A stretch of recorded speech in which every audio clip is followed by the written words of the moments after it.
Well, before shots rang out in Dallas last night, you saw these images. They were of a peaceful protest. Police officers even posing for photos with protesters. There was smiling. There seemed to be unification. These are all tweets from the Dallas Police Department Twitter feed before the ambush happened. Some tweets even reported on the rally's message and the slogans that were being chanted.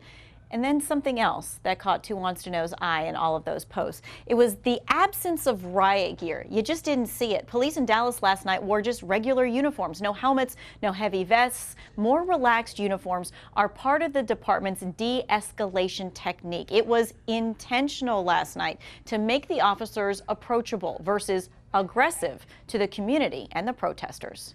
We have worked very hard at this.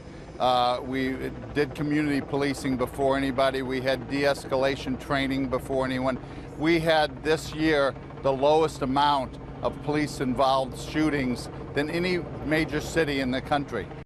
Now, that was Dallas Mayor Mike Rawlings talking to CBS this morning. Police Chief David Brown began the de-escalation techniques back in 2010 when he became chief. The uniforms versus riot gear being just one of those changes. Now, check out the results of de-escalation. These are numbers from the Dallas Morning News. In 2009, there were 147 excessive force complaints against police officers. In 2014, those complaints dropped by 64%. Excessive force complaints have also dropped in cities like New York City, Seattle, Baltimore, and other large cities. But the 64% decline in Dallas, well, that appears to be among the most dramatic.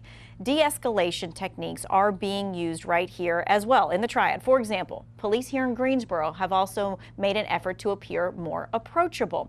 Last year, the entire police department was outfitted in gray polos. You won't see the relaxed look while officers are patrolling the streets or responding to calls, but you will notice them at community events.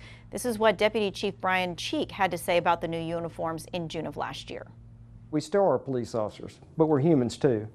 And we want people to see that side of us as well, that we are approachable, we are willing to work with all types of communities, all types of people.